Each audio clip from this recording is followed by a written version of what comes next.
Welcome to See the Stories on the 3 Hour News Show. Now, before we jump to our discussion today, let me ask my colleagues here, Ranga and Krizia, how do you guys control your daily calorie intake? You first. How? Yeah. Well, by eating and some exercise, of course. Eating and some exercise. Yes. We all know you're a tennis coach, so you're Yes. pretty active. Very active. Yeah, but almost every day, right? Almost every day. Yes, Okay. I think that's very standard, right? I mean, you do some exercise, so you get some outtake, and then you do some very thoughtful eating, Mindful eating. mindful eating. So Ah. just consume anything. Okay. What about For you? me, I try to be on calorie deficit because I'm trying to She's build muscle and lose weight. Yeah. And how to do so is by having fruits as breakfast, fruits or like vegetable juice, or if I'm still hungry, then I have like maybe toast and tomatoes, things like that, but never heavy meal on Yeah. for breakfast. And then I make sure that all of the nutrition intake is enough for lunch. So I have a complete meal usually. Ooh, Protein, like enough amount of protein. I eat carbs too. Yeah. And lots of cooked and raw vegetables. And then at night, I usually don't eat, like only drink or Ooh, yeah, that's one of the tips also, I guess, to lose some weight. Well, you know what? While talking about calorie intake, our next story is linked with the amount of calories we consume daily, following the World Health Organization's latest data on obesity. 2.5 billion adults aged 18 and over were recorded as overweight in 2022, including more than 890 million adults living with obesity. Meanwhile, an estimated 37 million children under the age of 5 were also overweight. The prevalence of overweight individuals varies by region, from 31% in Southeast Asia and Africa to 67% in America. Meanwhile, these number of obese individuals have more than doubled worldwide between 1990 and 2022. Obesity is a chronic and complex disease characterized by excessive fat deposits that can impair health, and it can lead to an increased risk of type 2 diabetes and heart disease, aside from affecting bone and reproductive health. It also affects quality of life since it leads to problems in sleeping and other activities.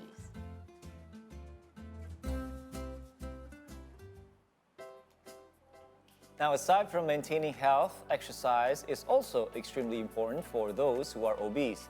Now, to delve deeper into the topic, we have Coach Tika Gaffar from Strong Sisters Indonesia with us in the studio today. Hi, Coach. Hello. Thank you for coming in. Yes. Welcome to our Welcome to our studio. It's an honor. Thank you. Yes. So, as you heard just now, that obesity is very serious. It's a complex disease.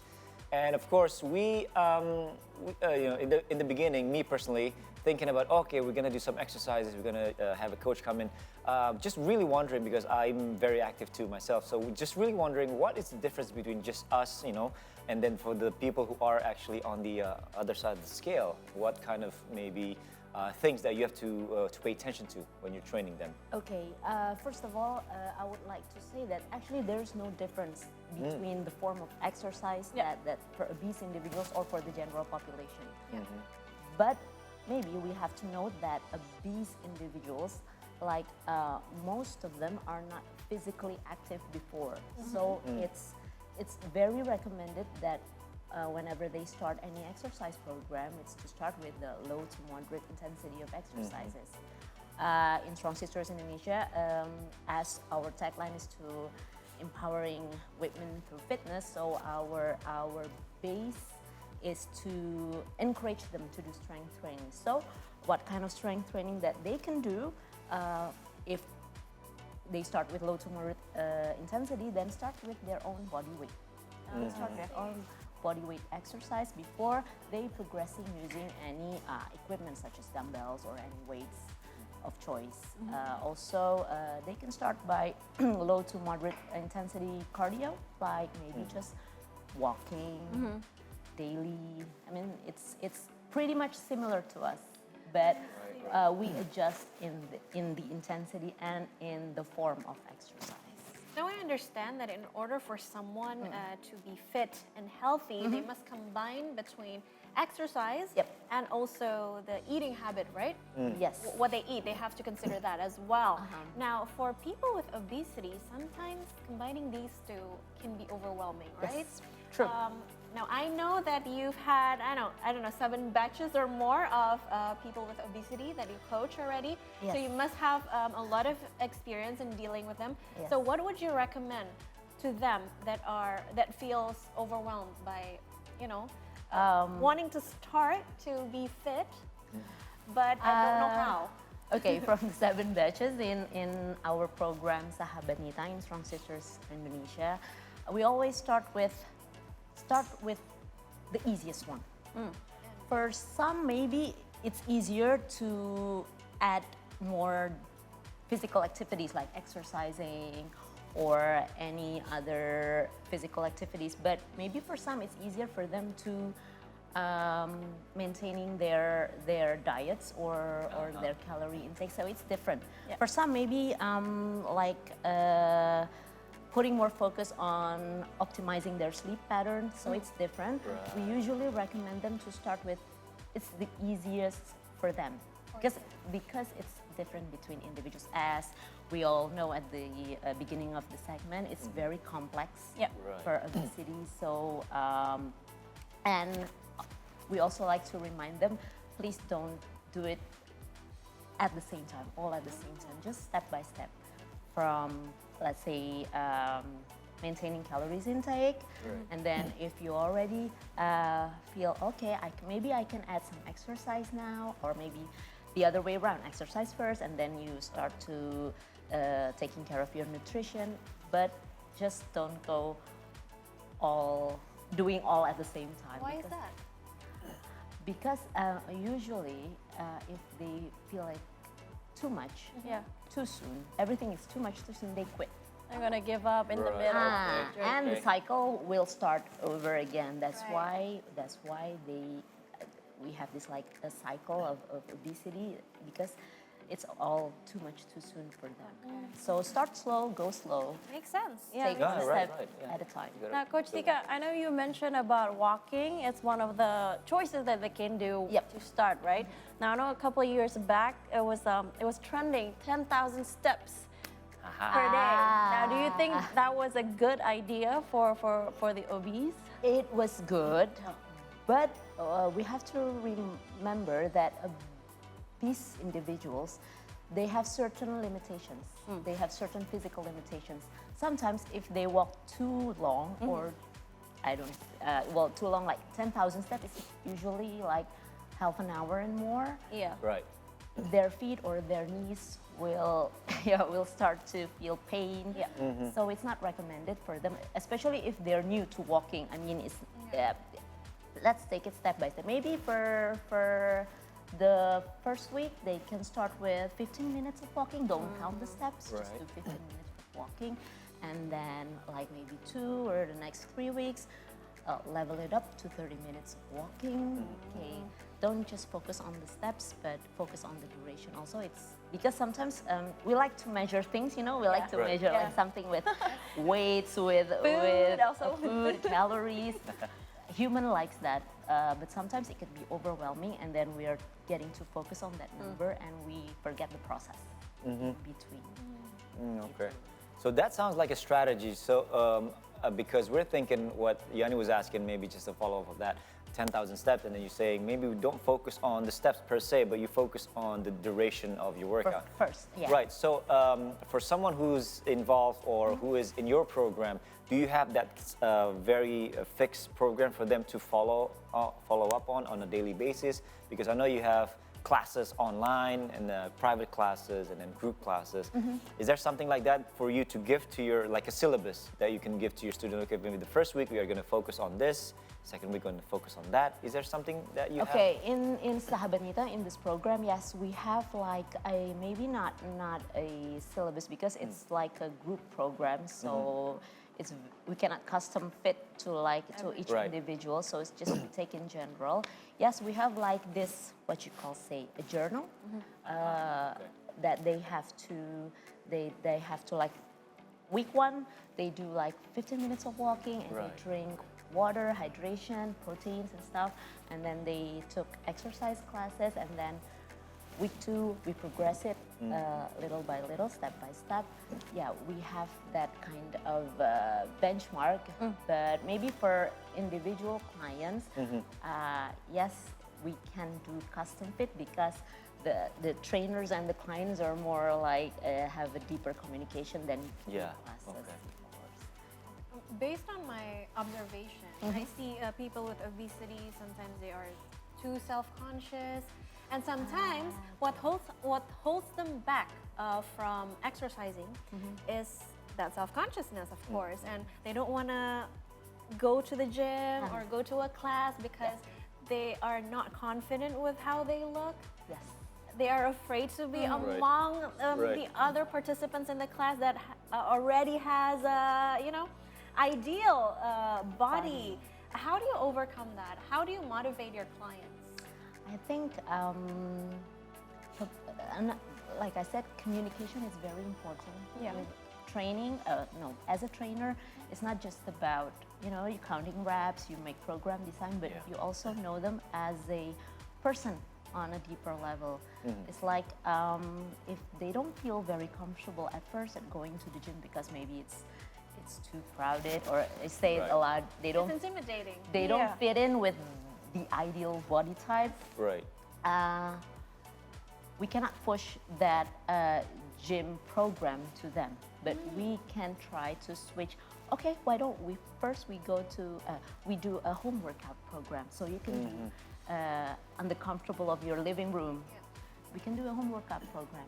Usually when they progressing, they feel the benefit. They know that, well, I can do this. I'm okay. Their self-confidence improving. Yeah. They will automatically challenge themselves. Okay, I'm ready for the gym now. So it's the part where the coaches are also the client's best friend and motivator.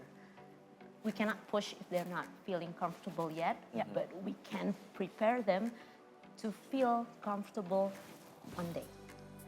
That's really good. amazing. Yeah, that's amazing. I mean, it's No. not easy. Yeah. Now, can you tell us more about your program? Because Chrysia mentioned that you have 7 batches already. What is the okay. program like? And this is from Strong Sisters. Indonesia. So Can you actually, elaborate more? Strong Sisters Indonesia have this 6-week program. It's called Sahabat Nita. It's because we collaborate with the influencer Nita Trijanita. She was an obese survivor, but so she wants to build a community where we can support each other.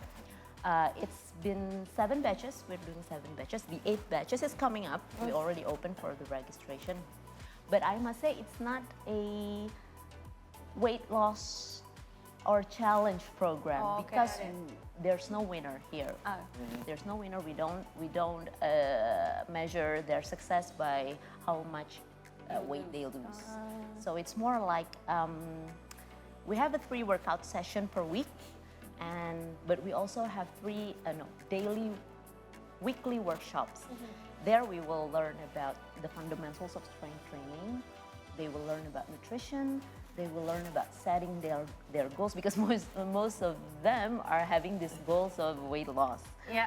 Right. Yeah, which is understandable. Yeah. Understandable, but perhaps maybe we can switch their focus more than the That's the outcome of challenge, I weight think. loss, Yeah. because there are a lot of process that they could appreciate in their fitness journey beside the weight loss. So yeah, it's a very wholesome for us, because at the program it's not just about losing weight, but it's also about support community. Yeah, that's- Very. It's a good support system. Yeah. They met their gym buddies right now, so they can work out together. So yeah, And loving the body, right? Loving their Yes. own body. loving their own body and what the body can actually capable of. Exactly. Right. I think that's what sets you apart. You, the coaches of Strong Sisters, you have that philosophy, because I've interviewed 2 so far. Right. I've interviewed Coach Tika, and Oh, you have. Okay, right. earlier, a few months ago, Yeah. I've interviewed one of your friends from the community, Yes. and that was the thing that she highlighted. It's not about losing weight; it's about having a good relationship with your body too, and about with the food you eat, things Right. like that. Yeah, to be honest, it's about the overall quality of life. Over quality. The of life? overall quality quality of of life. life. Yes. So it's okay to have that one aesthetic goals like losing weight, or I want my body to be like this, to be like Yeah. that. But we have also we need to remember that there's a lot of things that our body can do. Okay, and the body that needs to functioning well for our daily activities. Yeah. Right, right. So, Coach, how would you keep them motivated, or maybe you have tips or things like that for us to, not just for your students, maybe just for us in general, to when we start Even for me. Because it's hard. Exactly. Starting is so easy, Right. but Yeah. being to maintain, to consistent- be consistent, exactly. Yeah. So we want to hear from you. You have any tips on staying consistent, okay. staying motivated, right? Okay, in maybe, anything that you do, I mean, especially physical activity-wise. I have to. Okay, first, motivation and consistency are two different things. Motivation is like that energy and enthusiasm that you had, the initial push to start whatever program you want to start. It's like that. Okay, I want to do this. I want to jump right into Right. this program. But consistency is more like what ensure us that things are we get done things like the discipline and dedication. So that's the challenging part, right? The discipline and dedication. Maybe for tips, one of the tips that finding our why we want to do the program, Yeah. it can help because it will sparks your energy and enthusiasm. Okay, why I want to do this? For who? For me, or for my children, or for my family? That's what we need to question. We need to question. You gotta Okay, get the why. and you don't Look have good. the answers right Look away. good in Right, photos. Yeah, that's good. That too. That's okay. That's something, okay. right? That's your That's why. fine. Yes. That's everybody's why is very different. Right, yeah. And also that I would like them to do is not to focus on that one goal. For example, we usually focus on losing weight. Yeah. It's like getting this point to that point. It's like there's a process in it. So I want them to switch their mindset by, okay, if you want to go there, then let's start making mini goals or small, short-term goals. For example, if you want to lose weight, you must increase your daily activities, right? Physical Right. activities. Yeah. Okay, then for 2 months, let's try working out 3 times a week for 1 hour. Then we will evaluate from there. Yeah. Do you have reached that goals or not? If you have, okay, we then elevate. So it's like making small, short-term goals. It's Yeah. like making them feel motivated that, okay, I got this. I reached my 2 months goal. They can track their progress. They can feel their benefit, Yeah. Right. and they will feel that sparks again. Yeah. So yeah. focus on small wins. Focus on small wins. Coach, I know earlier you said that there's no difference between the exercise done by an obese person to the other people that Yes. are not obese. Yes. However, people with obesity, they have physical limitations, right? So Right. some Of course. adjustment must be made. Of course. Now, I want to know more about that. So Yes. I hope that later in the latter segment, you can teach us or you can show us how to adjust those exercises to be okay. suitable for people with obesity. But before all that, we're going to have to take a little break. We'll be right back. Do not go anywhere.